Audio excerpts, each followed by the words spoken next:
All right, a crash course in Blackmagic. Blackmagic is what I call object manipulation on the level how they are stored in the Codadoc. So you take a button, for instance, it has some code, some inner representation of its formula, of its properties, etc. And then you replace, you turn that into the code for that button. Then you replace pieces of that code, so you kind of hack into it, you replace the formula programmatically, or you replace the references programmatically, and then you turn that into a button again. And here is the community post that maybe I misinterpreted what they were trying to do what they were trying to do here, but it's a great example of we have a table with something like 130 columns, and we are trying to basically apply the same formula to all of these columns somehow. And this is something that looks like it's just calling for automation. It's not what the computers are done for writing formulas like this. So let me spin up a coda.new doc, and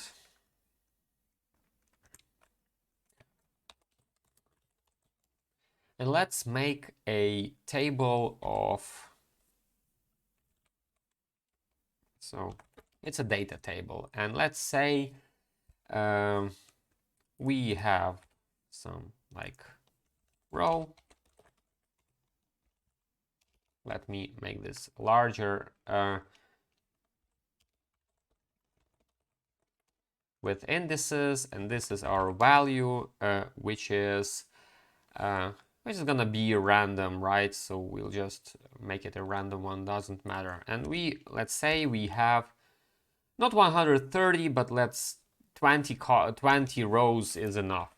I won't even bother to make a button for it. Just the value is gonna be random integer between 1 and 1000. So whatever. It's gonna regenerate right every time.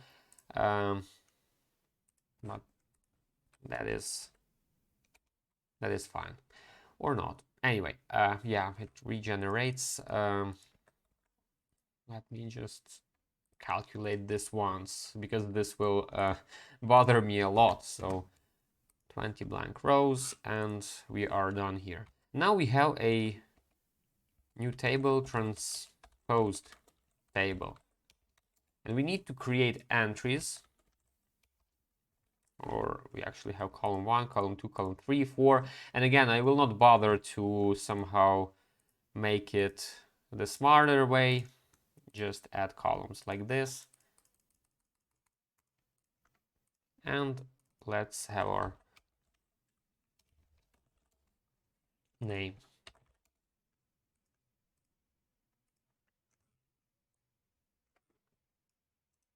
And make it a display column, and take all the other columns and make them much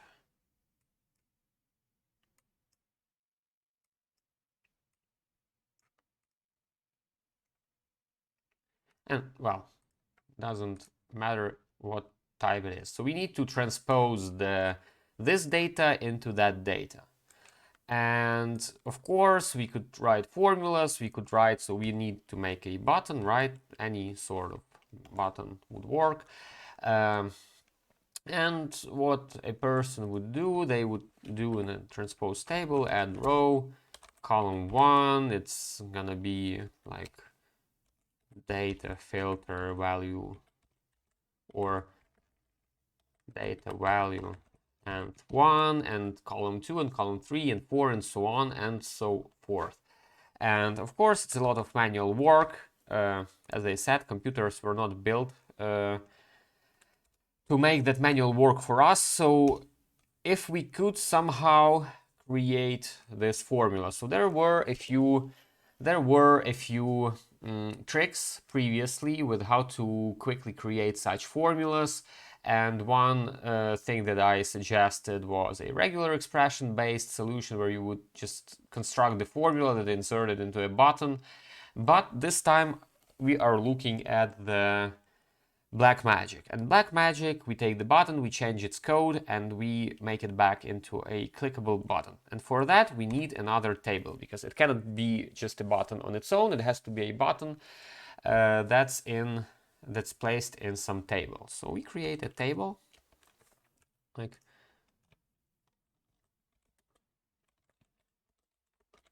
so. Let's say transposer. I usually, if it's a helper table with a singleton row, I give it a display column,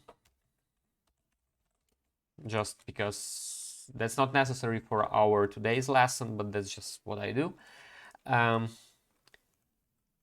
Let's make a button that I call the proforma button, the one that you can code. So the actual button that you set up. So, and we need to put some code into this button. So the action is gonna be transpose table, add row, name now, or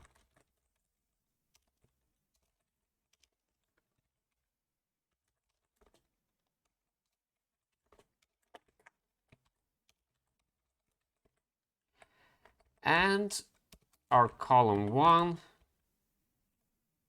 and here's gonna be the value. So if it's gonna be a numeric value, just type in some number. If it's gonna be a text value, do the same. Do something like this, so that it's easier to know what exactly to replace. Actually, we could make it like this, and I'll show you what we do next. So this is our proforma button. Now we take this proforma button and we parse it. First we create a button. Well, okay, let me show you this. There's this merge function that unearths the object behind a control. So if we take a proforma button and put it to the merge formula, we get an object action which has some fields in it. So a payload field, here's the action, here's the formula for the action, right? This is how it looks in Coda. So all your references become these things like $$ notation, grid ID, column ID. Like here, we add row to the grid. Names are irrelevant. They are resolved if you have proper grid IDs. Column, this column, this grid, this column. And here's the piece that we are inserting into that column, the name. And here is the text that we are inserting in the text column. And well, there's some context, like what's the column of the button, etc. So we have this object, but we cannot edit objects in Coda. Well, we can edit text. So to turn this object into text, we can either do something like to text, or even simpler, plus a blank string. That's what I usually do, because to text could be overwritten, it could return something else. So this is a button sample, for instance, right? Right. We can already see, we can just copy this, insert it into a separate, but this is not a button, this is an action. So we can use it like this, and then, okay, and let's say this is a button action code. And when we want to turn it back into an action, we can do something like parse JSON button action code. However, it creates an object, but it does not create anything that we can insert into a button. So after all, we can do the hidden button formula, select the action for the button, right? And do it like click me, but this is not an action. It's not parsed into an action control. It's just an object, right? So for Coda to actually interpret it as an action, the thing that has this bolt to it, you need to first construct the object and then parse it. So you need to parse JSON, create an object with some field, first field, second field, whatever.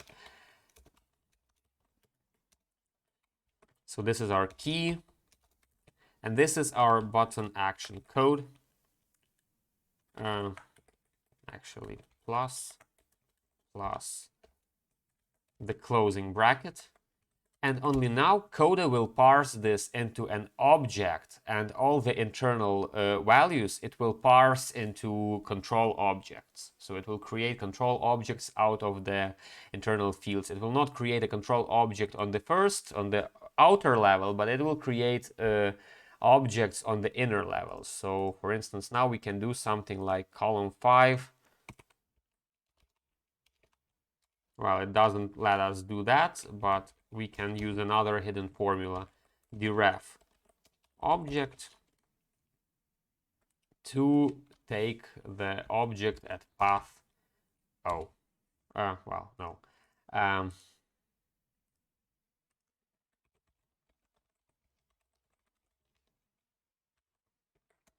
This is our action.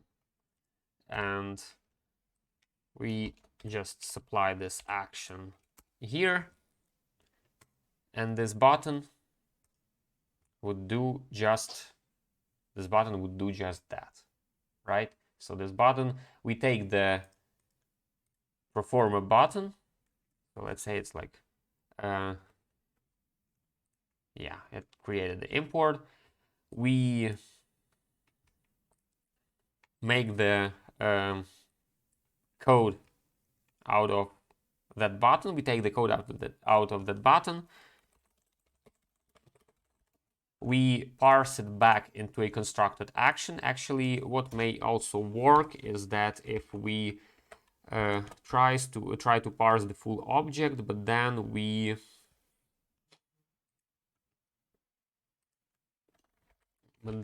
select the... No, this does not work like that. They changed the way how parsing works, apparently. Because path used to work like this. No, it creates an action like an object. Yeah. Whereas, yeah, we need to parse it like that, and then deref object like this. And this is how we get the action object. And then we have an constructed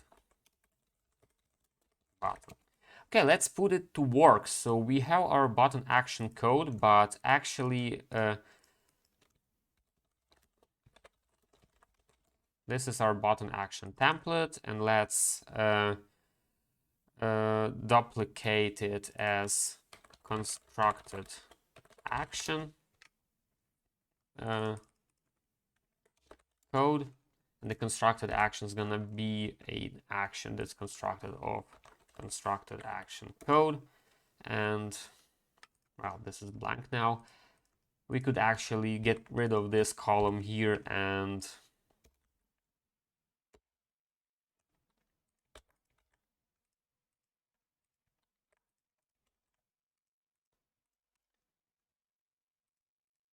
no, we can. This needs to read from another column. That's why we are doing it through a separate column.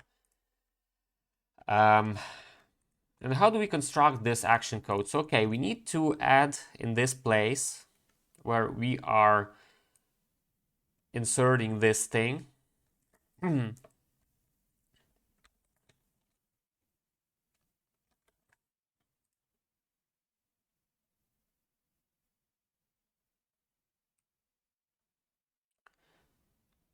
We need to, let's put it like this, one, which is a place to insert our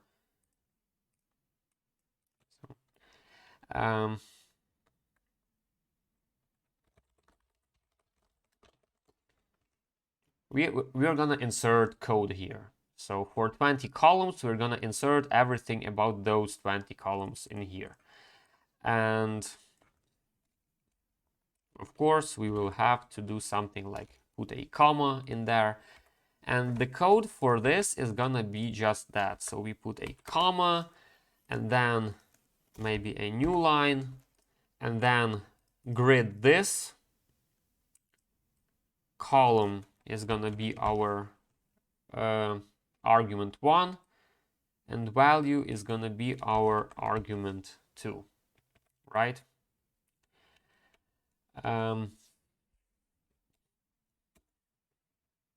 So we don't need the proforma button anymore and the button sample. We already have our code. And now column value pair, we are gonna make yet another column. But we need to know the column IDs somehow, right? So the column ID,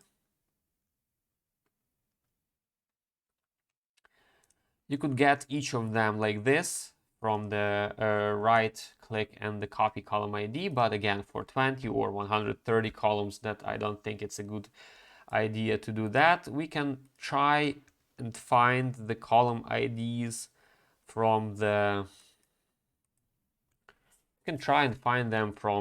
developer tools, for instance. So we have them here. Can you see like data column ID? We have this column ID here. So on the column header root, for instance, we can take this grid, store as global variable, temp1, and then temp1. I think you have the selector function or not. You don't have one, so okay, document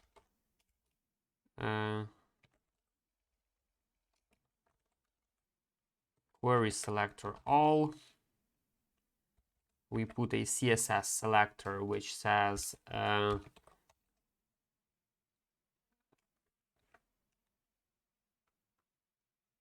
again, doesn't matter how we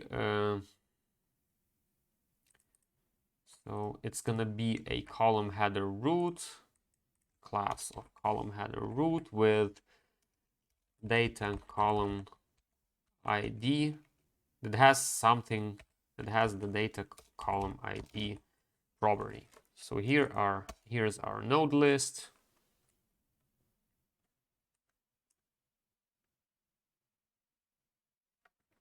Right. And for this node list, we can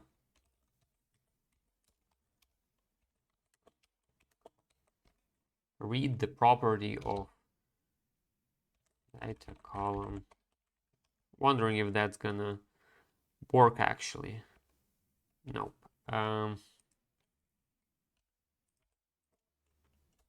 No.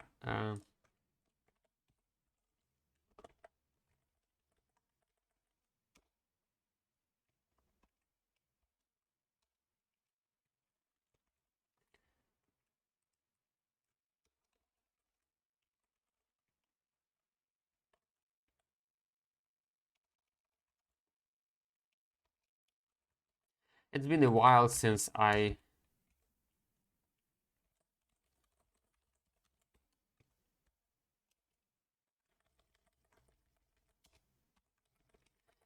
actually coded any JavaScript. Yeah, so this is the get attribute for each.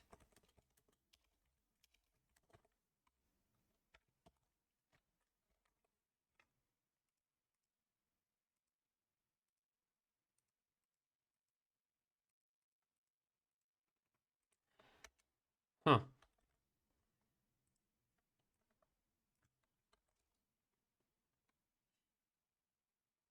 Oh, well, we cannot do for each on a node list, I guess, but we can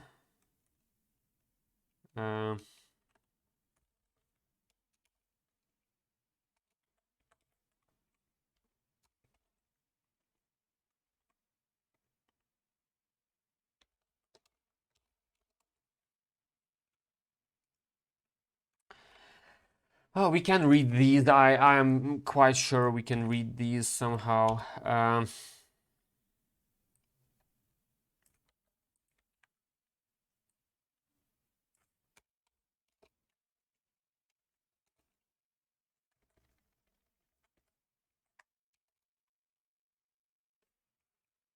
Let me find it quickly.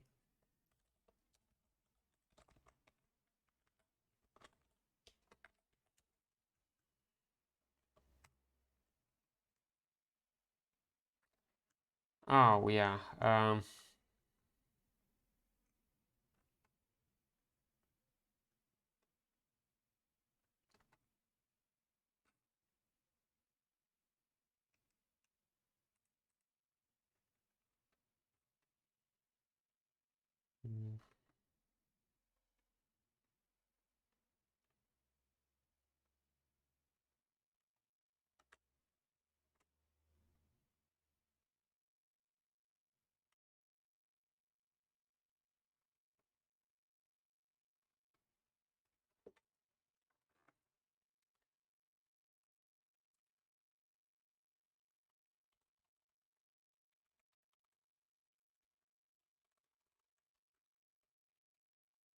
Oh, well, you know why it's undefined, I guess, because for each get attribute, I need to somehow output this.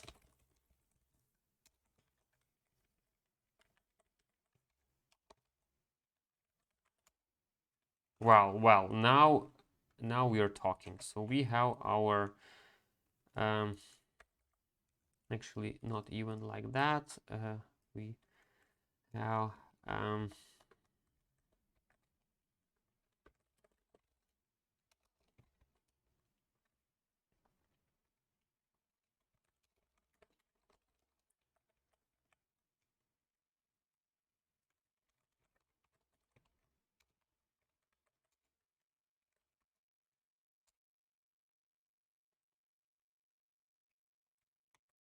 here's our column IDs. Okay, we got them somehow.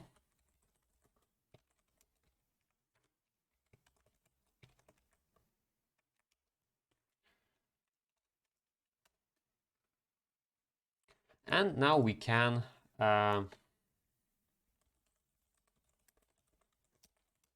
constructed inserts, column IDs,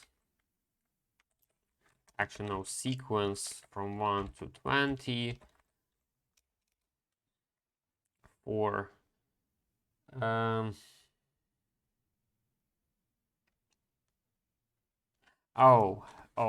okay.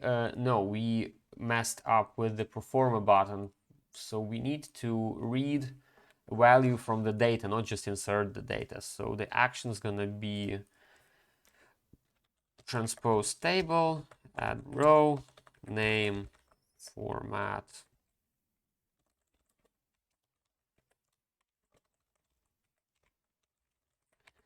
and then column 1, and we take from the data value and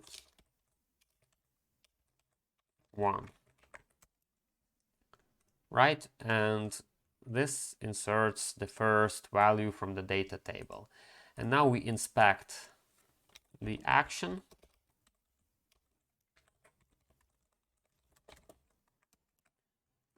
And this is what we use as our button action template. And we get this piece.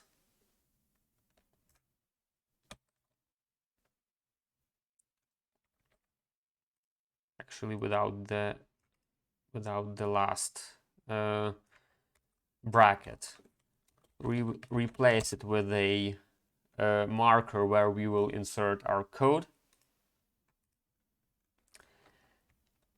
Our column value pair is going to look like this. So this is going to be our column where we are inserting the data into, and disregard the name. This is the action. We are reading from value column of the data table. This is the code. And we are reading the nth, and here's where we're gonna populate the argument. And constructed insert is gonna be sequence from 1 to 20,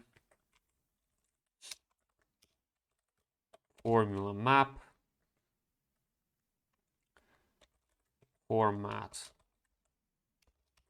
column value pair. The first paragraph is column IDs and current value, and the value itself that we are using in the as the second argument is column is the current value itself.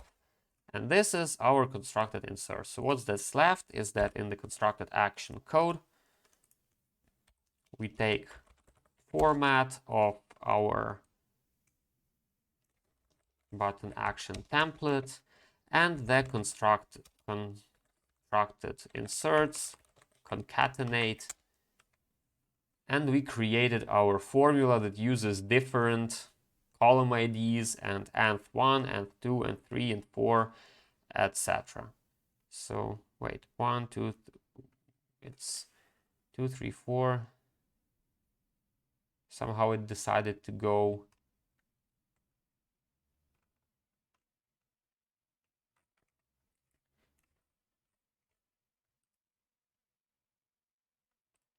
oh yeah, it replaced this thing as well. So format entry 1 with it replaced it in the text. So no, we need to replace only the last one. Let's call it something like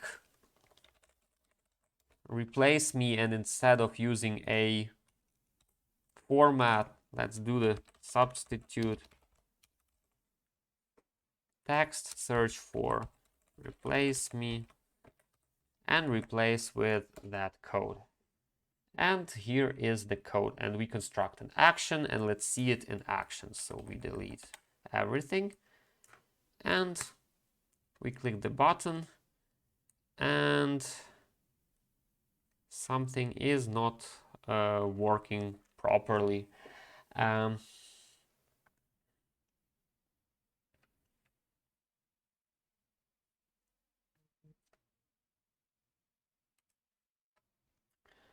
Let me debug this very quickly.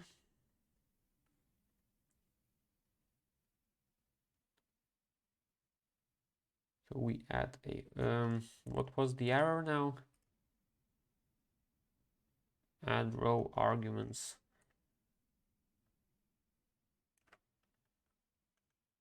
I must have just forgotten something. So here is the comma, a new line, a comma, and a value.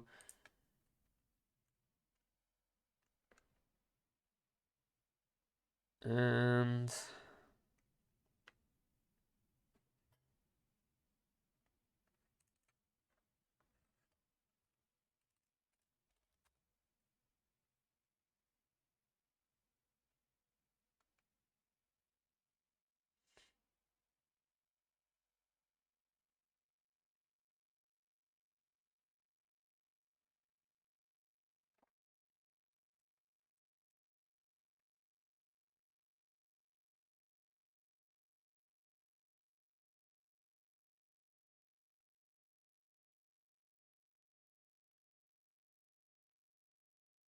oh, the dollar thing. So yeah, the substitute thing actually does one bad thing, or the format thing does one bad thing. It replaces it's you see it replaced a $2 with $1, so you need to account for that and just maybe add two more dollars to this, and now this has $2 everywhere, and now this works, only that we needed not to replace the name, but to replace the columns from, well, the first column ID that we have here in the list is the one for the name, so we can remove it from the list. Now here it works. So we constructed ourselves an action. And let's say we want not to just read it from the data table, but let's say the data table has fewer rows. And that's the problem in the community post. So we have this error of nth. We adjust our proforma button to check if data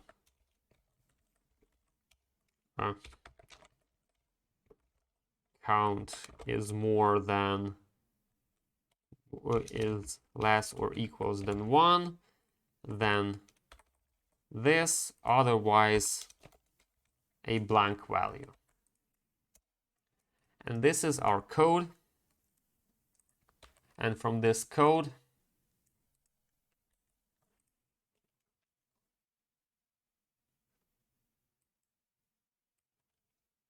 this is the part that interests us. So we insert into column 1, and the column ID, we replace it with the parameter 1.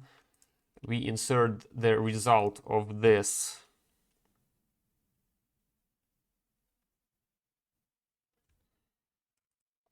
so if less than 1, and again, don't forget to add more dollar signs, less than our value 2, then we take the value from here, otherwise it's the blank value. And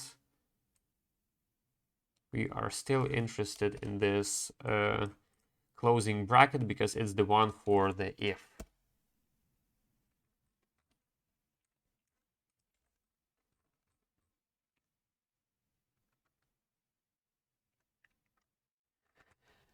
The constructed action code now looks like this.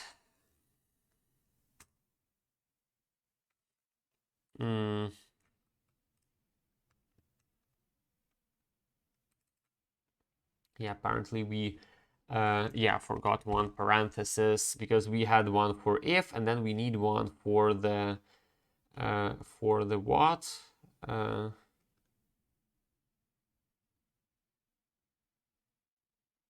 what now? Do we need another one? This is strange, but let me just double check.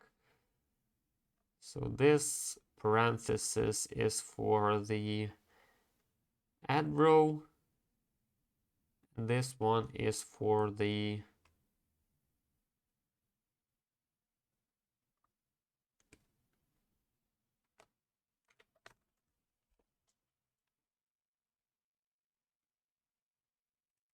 oh yeah, again.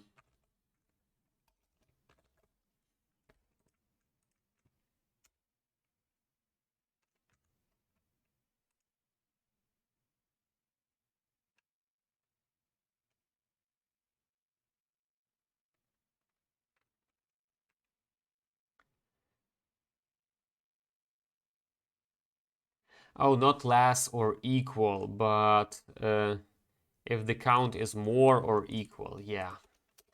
Is more or equal. Yeah, there it is. It didn't fill out. So if our count is just the 10 rows, the formula now is gonna check individually on each column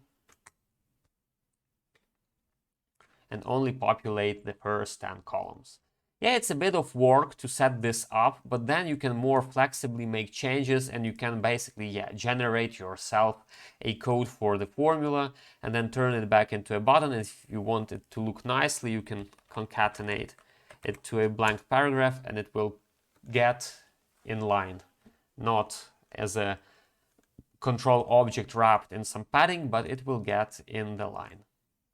So yeah, this is the trick with the so-called black magic. And if you haven't had a chance to see it, that's exactly what I'm doing in my premium template for putting out fires. Not sure if I have anything to show, but I shall have an example doc here somewhere, the one that I actually used for the demo. the HTML calendar and so on. And that's exactly the kind of trick that I'm using in these pop-ups. So these are constructed out of so-called black magic. These are the buttons that are created out of, so I create these buttons programmatically for each of the task items, so that this one behaves separately and this one behaves separately, and this one is removed and this one is removed. So these are all created from a Proforma button. Yeah, this is the hacky side of Coda. Hopefully that was somehow instructive. Cheers.